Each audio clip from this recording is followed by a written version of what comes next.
start. This is an exhibition of English clocks in the main, but we're going to start with the German one. This is a German Gothic clock from about 1500, and it is all made of iron and steel, beautifully engineered and wonderfully made. The precision with which the parts have been made is absolutely a wonder to behold. The whole thing just slots together. Originally there were no screw threads used, just wedges, and it just assembles like a jigsaw puzzle and holds together. And as I say, it's an early example from South German, well, German clockmaking. Clocks like this were made in Germany and Switzerland, that sort of area, and mainly anonymous. Most clocks from this era have a single hand. However, this clock has two hands, and the additional hand is perhaps not so much a minute hand as a quarter hand, because this is a quarter striking clock which has two bells and three trains, a going train, a quarter train, and an hour striking train. And so the additional hand points really to the four quarters and goes with the strike. So it's a sort of a general rule from this area. If a clock has two hands, it is usually quarter striking, and if it has a single hand, it's either a timepiece or hour striking. It's not infallible, but that is the way they normally go. Anyway, the reason it's here is because at this date, around 1500, there was no domestic clockmaking industry in England. Turret clocks in public buildings were quite commonplace and were almost certainly made over here, but domestic clocks were made on the continent, and any domestic clocks that were in this country in general were imported from the continent.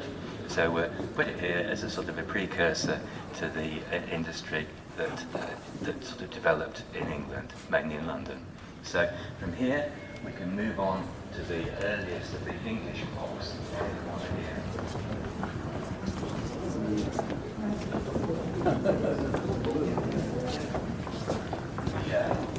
The theme of this area is early imprecise timekeeping, and the first homegrown English clock, which was designed and made by English makers, was the lantern clock.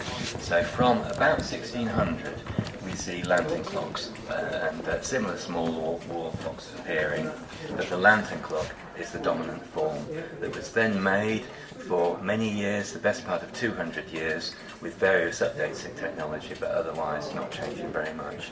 So the earliest clock here is the one in the middle, and this is a clock signed by Robert Harvey. Robert Harvey, a very important early maker. He died in 1615, so we know that any clock bearing his name was made before 1615. His father, John Harvey, a very important maker again, who died in 1602. John Harvey was commissioned by Queen Elizabeth I to accompany a very complex organ clock with Ottoman features, which was a gift to the Sultan of Turkey from Queen Elizabeth. In 1598, John Harvey accompanied Thomas Dallam, the famous organ maker, on this long voyage, and when they arrived they found that the journey had damaged the clock extensively and had to rebuild it at the other end and get it working, and it was a great success and very well received. But neither the clock has survived or any work which is signed by John Harvey. So we can't be sure whether John Harvey made lantern clocks himself or not, but Robert Harvey, his son, definitely did, and so he's a very early maker. There are other makers associated with this group. Henry Stevens, another early maker of lantern clocks, was an apprentice of John Harvey, and he actually received his freedom in 1598, so potentially he was making clocks earlier than Robert Harvey. Robert Harvey received his freedom in 1604. They were all in the Cloth Workers' Company. There was no Clockmakers' Company, and it has been suggested that the Cloth Workers' Company was chosen because cloth workers sounds a bit like clockmakers, but I think this is unlikely because all these makers were connected by apprenticeships. So John Harvey and his apprentices and his children that followed into clockmaking were all members of the same city company, as you would expect. Now William Bowyer, who made this rather large and grand clock on the right, was another maker, a very important maker in the early period, who made wonderful clocks of fantastic quality. This clock is dated 1636. He was making clocks, well, I can tell you he took his first apprentice in 1616. and the earliest dated clock from him is dated 1617. So, you know, he was making clocks relatively early and carried on for quite a long period. A large number of his clocks survive, they're all of superlative quality. So this is a clock by William Bowyer. Now William Bowyer was in the pewterers' company rather than the clothworkers' company, and we have no idea who trained him, although he was clearly the master of his art and really perfected the lantern clock, and I don't think lantern clocks have ever been improved over the ones that William Bowyer made. So Bowyer, a very important maker, and we see lots of his work surviving. The Harveys, we see relatively few clocks surviving, but again, lovely quality. The clock on the left is by Ahasuerus Fromantil. Ahasuerus Fromantil is important as the maker of the first pendulum clocks in England, as you all know, but before pendulum clocks he made lantern clocks. Not very many, but this is one of them. This is the clock of the 1650s, originally with the balance wheel control, now converted to a short pendulum which swings in front of the dial. Unusual perhaps for an English clock for the pendulum to swing in front of the dial, more common on the continent in German clocks converted from balance wheel to pendulum, so possibly this conversion was carried out on the continent. But you know, the reason the clock is here is simply because it's by Fromantil, and it demonstrates that he started off making balance wheel lantern clocks before he made pendulum clocks, and otherwise it's not an early example like these. In the cabinet behind you are some very, very interesting and wonderful pieces of workmanship. The far right-hand corner is a small table clock, like a large watch, by Nicholas Vallin. Nicholas Vallin, a Flemish Huguenot, who with his father John Vallin came to London to escape religious persecution. They were in London by 1590, and they both died in 1603. So this clock dates from about 1600, a complex clock with astronomical indications on the dial. A very similar example is also in the Science Museum. The little table clock in the middle is a bit later, signed by Edward East, beautiful decorative thing, and you know, again a little table clock just to sit on the table with the dial at the top. The other watches here are in the main early watches from the pre-balance spring period. A miniature watch by Edward East, rather later probably than the other ones, but a wonderful thing with a rock crystal case. You know, the case sculpted out of a piece of hard quartz. A massive amount of work to make that case and to polish it. And all these items here are just, you know, wonderful decorative items made in the 17th century and the early 17th century, most of them much more decorative than the lantern clocks, and a lot of them with continental influence in the way they're made. David Ramsay, responsible for this watch, he signs his work, David Ramsay, Scotland's me fake it, but all his watches look distinctly French, and it's possible that French craftsmen were helping with the engraving and you know, the wonderful work. Two watches at the back, out of period. These two are watches by Thomas Tompion, so they're somewhat later, and the later watches like this, after about 1670, the balance spring was adopted in watches to improve the timekeeping. So the watch then became a much more accurate timekeeper, rather than being relatively inaccurate and a very sort of decorative item. These still, of course, are very decorative. The watch on the left here, a wonderfully preserved example of a repeating watch by Tompion, surviving in perfect condition. It's a watch that came from the Time Museum collection, which was dispersed at Sotheby's in New York some years ago. Before that, it was in the Beatty collection, and Seth Atwood bought it. It was the first item he bought, apparently, for his museum, and it was certainly one of the first sold in his sale. And you know, a very, very desirable item because of the superlative condition. The clock in the middle, the watch in the middle, again by Thomas Tompion. It's a clock watch which strikes the hour, as opposed to a repeating watch which strikes the hours and the quarter on demand, and it also has an alarm train. So again, a highly complex watch. So that's it for watches in this area, but a wonderful selection, and each one is a magnificent decorative item. So behind you, the clock here is by John Fromentil, dates from about 1670, and at this date, 1670, the clocks still had the sort of architectural feel of the earlier ebony ones with the pediment on top, and this one still has the Corinthian columns in gilt brass. But the wood here is walnut. The technology is the long seconds pendulum, and to make room for the pendulum, the case has become slightly wider, the dial has become bigger, and the clock overall doesn't have the same delicate proportions that the really early long case clocks in the black cases, with the verge escapement had. Still a very lovely thing from about 1670. John Fromentil, the son of Ahasuerus Fromentil, an important maker in his own right. The large lantern clock, again a quarter striking clock, so 2 hands, by John Knibb, working in Oxford, dating from 1675 to 80. A large size lantern clock with a quarter strike and a long seconds pendulum. It's more common with clocks like this to have a short pendulum and a verge escapement like a spring clock, but this is an anchor escapement and a long pendulum. I don't know whether it's original or not, but quite probably, and it would make the clock a much more accurate timekeeper. So we can move on to the, if anybody's got any questions then ask, but otherwise we'll move on to the early pendulum clocks, which are around the corner. The long case clock here is a wonderful early example. The case is associated to the movement, even though they're both very early and they go together very well. But the movement is displayed running and out of the case. Now, this movement by Ahasuerus Fromentil may well be the earliest surviving weight-driven English pendulum clock. It has all the early features that we associate with Fromentil: the square pillars, the 5-wheel trains for those of you technically minded, and so on and so forth. And it is beautifully made to a fantastic standard.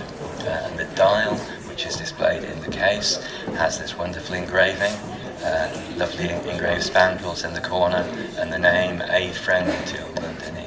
Now, Fromentil was the first man that made pendulum clocks in England, and he advertised in 1658 that you could buy these new pendulum clocks from him. And the theme of the exhibition here is that rather than his clocks being essentially copied from the earlier Dutch examples, the theme of the exhibition is that he was centrally involved, and that John Fromentil was centrally involved in the construction of the earliest Dutch clocks, and the design and the making of them in conjunction with Solomon Costa. And it's acknowledged that Christian Huygens, the Dutch scientist, was the inventor of the pendulum application to clocks. It's never been disputed. He demonstrated his invention on Christmas Day 1656, and from there clocks became something totally different from the lantern clocks we saw around the corner.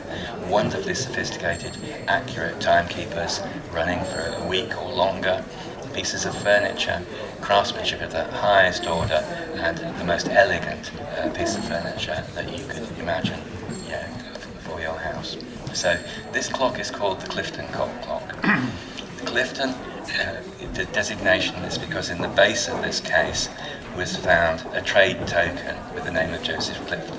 It said Joseph Clifton, 1663, and the case itself probably started off life as a hooded wall clock, just this very top section hanging on the wall, and the case, the trunk, was later added, as was often the case. So this trade token was incorporated deliberately into the base of the case, and it was thought until relatively recently that Joseph Clifton was the case maker and made all these elegant cases by Fromentil. But it has now been discovered, unfortunately, that Joseph Clifton of Paul's Head Yard was actually a publican and nothing to do with clockmaking. So, quite why this token was put in there we don't know, but it gives us a date marker of 1663. At least the trunk of the case probably survives from 1663.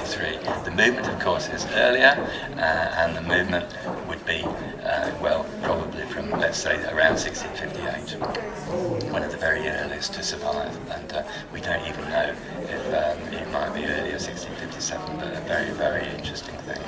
And a marriage, the two together, which works wonderfully well, and is absolutely perfect. So the clocks here, this is the clock by Samuel Knibb. Samuel Knibb, a very important and interesting early maker. Now, there are only 5 clocks that have survived signed by Samuel Knibb, and all 5 are here. And this is probably the first time all 5 clocks have ever been together, and it may well be the last, okay? This is one of Samuel Knibb's clocks. Now, Samuel Knibb is important because his clocks are always the same as Fromentill's. He uses the same movements and so on, and we can be fairly confident that Samuel Knibb was working with Fromentil in the early 1660s. The evidence is there in all the clocks that they work together, and that the earlier clocks in general tend to have a Hauser Fromentil signature. Fromentil left London in 1665, he moved to Colchester and then thence in various places, and ended up working in Holland, in Amsterdam, around 1668. So we don't quite know who was running his workshop then, but we definitely see Samuel Knibb's signature on clocks, and mainly from the second half of the 1660s. Samuel Knibb died in 1670. His London workshop was taken over by Joseph Knibb. Joseph Knibb was originally working in London, in Oxford, moved up to London. So here we have clocks signed for Joseph Knibb Oxford and clocks signed for Joseph Knibb London. During his Oxford period, we will only ever see weight-driven clocks surviving from Joseph Knibb. So it seems unlikely that he made spring clocks while he was in Oxford. Certainly none have survived. But as soon as he arrived in London, we see spring clocks, little table clocks like this, with Joseph Knibb's name on, and made in good numbers. There's a very small number of early clocks which look like Samuel Knibb's old stock, using Samuel Knibb's movements, part completed movements, castings, or whatever, with Joseph Knibb's signature on, but very few, all of them different. But then Joseph starts to produce a standard clock, which we call the Phase 1 Knibb.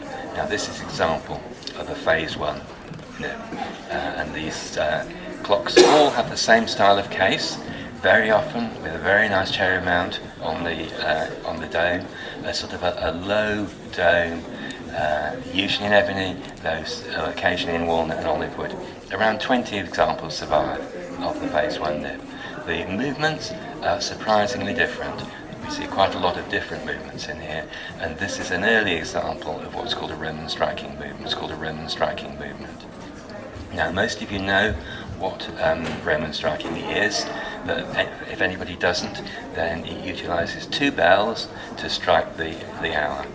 One of them represents the V, the larger, deeper bell, and the smaller bell on a higher note indicates the I. So for 1, 2, 3, it just strikes 1, 2, and 3 blows on the smaller bell. But then at 4, it will strike dong ding to say a 5 and then a 1. And in accordance with that, to correspond with it, the chapter ring, instead of having the usual 4 strokes for 4 like Samuel Knibb's clock, it has an IV. So people can tell a Roman striking clock looking at it from across the room, because like this one, you will see it says IV on the chapter ring for 4. Now, the reason that 4 strokes were used on the conventional dial is visually that it balances the 8 better, and IV looks a bit sort of incongruous. And Joseph Knibb tried his best to get around this problem after a while, because he started to make the V a bit bigger on the IV, and he moved the broad stroke of the V to the opposite side, whereas early examples like this, the IV looks just the same as the 6 but the other way around, so he hasn't done anything to try to sort of balance it up. But still, a very lovely early example, a nice clock in good original condition, original gilt calibrated pendulum bob, lovely original backplate, backcock, and the backplate originally gilt, most of the gilding surviving. So these little Roman striking clocks were very special clocks, special presentation, with a lot more gilding than you saw on the normal examples. Now, Joseph Knibb. Obviously he invented Roman striking, and I think that he thought this was a great idea that would catch on, and all clocks would be like this, and he was ahead of the game because from the customer's point of view, who wanted to listen through 12 strokes and lose count to know what time it was, whereas this clock would go dong dong ding ding and you would immediately know what time it was. But it never caught on for some reason, so virtually all the Roman striking clocks we see are by Joseph Knibb. There are two known by Tompion, one of which is just there, and apart from that there are, as far as I know, virtually no other examples, but we see quite a significant number from Joseph Knibb, very popular with collectors today because they're different and interesting and relatively rare, and that is a nice little early example. So over here, the clock at the text clock here by John Fromantiel, again important maker, nice case with olive wood oysters and so on. A fully developed clock with the 1 second pendulum, the anchor escapement, slightly later than the one over there, which has the pediment on the top. So this would be a clock of around 1675, where the style of the case has become just a bit simpler. The small long case clock there, very, very unusual. Never seen anything else like it. I don't think anything else exists like it. It's here because it's an interesting early example. It's by Samuel Knibb, one of the 5 surviving clocks by Samuel Knibb. And again, it's a very early anchor escapement with a half-second pendulum. It's an unusual clock in lots of ways. It runs for 10 days, which is a slightly strange duration. It has this long case. It's only a timepiece, as you can see. It has this long case, but the door doesn't go all the way down the trunk. Very strange and quite inconvenient if the weight's right in the bottom and you want to hook it on the pulley. So, all in all, it is a very unusual thing, and I don't think anything else exists like it. It must have been made towards the end of the 1660s because of the technology employed, the anchor escapement, and so probably one of its later clocks. But an interesting survivor and very unusual. I have to turn around and look at the clock behind you. This clock here is by Thomas Tompion, a clock of around 1680. At this date, some of the clocks have this low dome on the top, corresponding to the same sort of style as the early bracket clock by Joseph Knibb, phase 1 Knibb. This is a particularly grand example by Tompion in an ebony case with these wonderful gilt brass mounts. Now, ebony, of course, you think of ebony as a sort of plain black timber, but ebony was an incredibly expensive timber. Ebony was imported from Sri Lanka and that part of the world, a difficult area to trade because of the constant wars and Anglo-Dutch, wars over this territory and so on. And so ebony was always very, very expensive, and the second most expensive was only one more timber that was more expensive than ebony, and that was something which we now call kingwood, which at the time was called prince's wood. And there is a prince's wood clock, in the exhibition. The prince's wood very rare. Ebony was used, it was used a lot, and ebony is the expensive choice, not the cheaper option. Now this is a month-going clock by Tompion. Has a lovely gilt dial with a scarlet mouse chapter ring and this really fine wheat ear engraving, double wheat ear around the edge, and very surprisingly, this has a Roman striking movement. So it's a Roman striking movement. Tompion has made his dial with the conventional 4 on it, and that is deviating from Knibb's practice. The movement in the back does look, rather Knibb-like.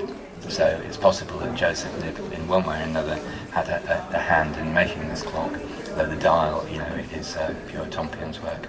And so it sort of brings us on to the collaboration theme, that the name you see on the dial is not always the man that made it, and these workers were all working together, and ideas and so on spread from one maker to another. And so, a very lovely clock, nicely proportioned, month-going, and a very nice thing. It came from the Samuel Messer collection, sold at Christie's many years ago. It's then in the Tom Scott collection, which was dispersed much more recently. The clock here is by William Clement.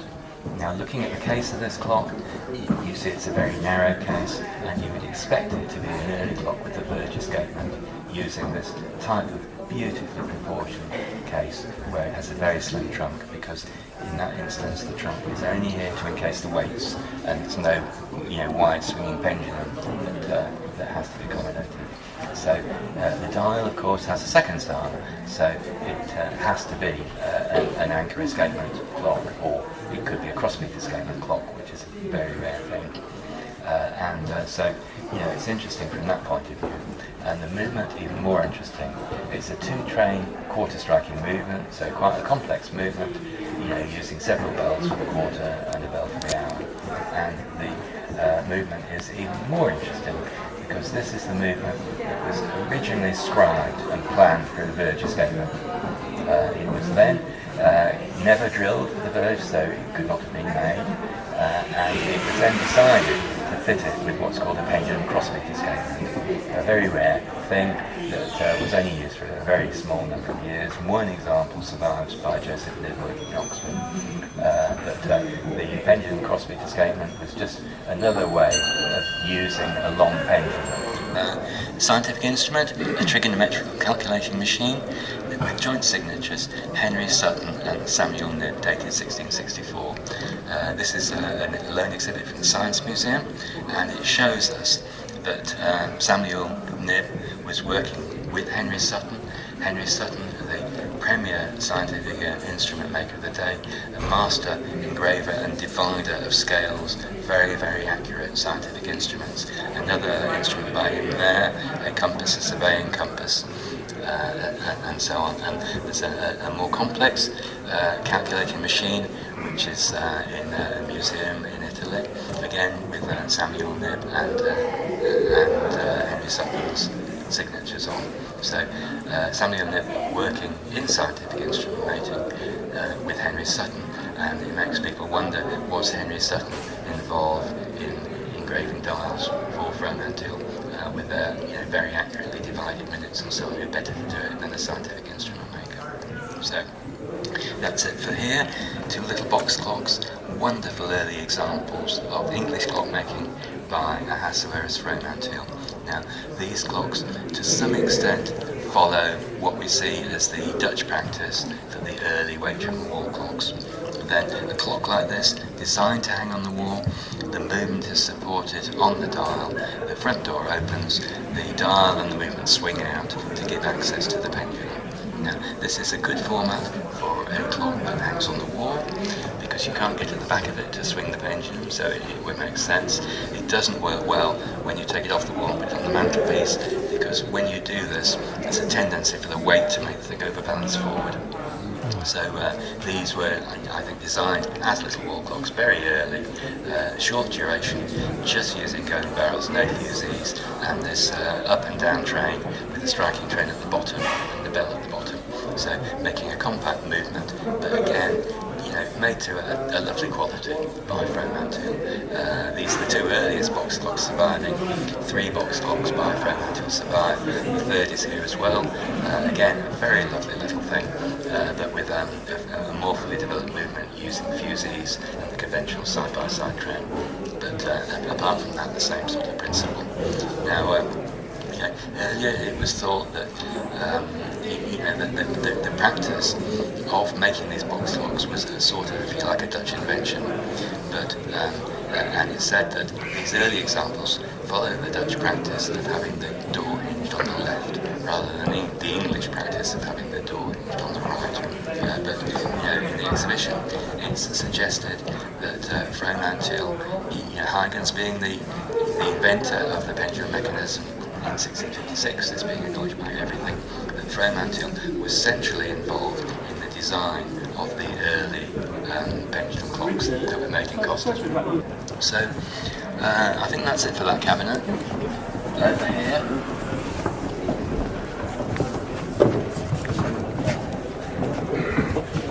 Sorry, yeah. The large clock at the top, this is a clock by Samuel Knibb. It's here for 2 reasons. It's actually on loan from the Clockmakers Company, normally displayed in the Science Museum. it has the most beautifully engraved dial, engraved clearly by a wonderful artist and engraver with magnificent flowers and so on. And that in itself is really special. Towards the end of the exhibition, there is another clock by John Hilderson, a night clock, which has similar engraving, possibly by the same hand, but you don't see the work of this engraver very often, and you only see it on relatively early clocks. There's a couple of pieces of work by Joseph Knibb that have that place looking rather like this, but apart from that, we don't see a lot of his work, but it's a really lovely example. Quite an unusual movement, and a large size clock by Samuel Knibb, so it completes the set of 5 clocks here. The others are from the private collectors that have provided most of the exhibits. So that's a lovely example, very beautiful clock, and here on loan. The little clock on the right is an early clock by Thomas Tompion. Now, it doesn't look like a clock by Thomas Tompion. The case with this flat moulding to the top of it looks like a Joseph Knibb type case, and the movement in the back of it doesn't really look like Tompion's work. It looks more like Henry Jones's work. So again, it looks as if it's an early clock by Tompion, but a collaborative piece with other makers perhaps helping, and parts being provided by other people before Tompion really designed his own house style and everything that we see about Tompion's work being recognisable. So, and it's a miniature, so very pretty from that point of view. The clock on the right is a clock by Solomon Costa. So we believe this is one of the clocks that John Fromantiel made when he was working over in Costa's workshop. There are around half a dozen of these clocks that survive. There's an earlier example on the wall there from 1657. This one's from 1658. It has this simple early movement with the square pillars, the same type of square pillar we saw on the early Fromantiel clock, the movement in the Clifton case. Again, the movement sits on the back of the dial, which hinges out, and it's a case to hang on the wall. This one has an alarm mechanism. Uniquely, it's the only one that has an alarm mechanism. Otherwise, it's just a timepiece, doesn't strike the hours, which is the same as the others. They're all just timepieces. So, an very interesting early survivor, showing us the movements that were made in The Hague, in Solomon Costa's workshop, probably by John Fromantiel. The clock on the left here by John Hilderson. It's an early clock. John Hilderson died in the plague in 1665, and his clocks are very characteristic. We see the dial matted all over without separate spandrels. We see it's a rectangular dial and a rather tall, thin clock.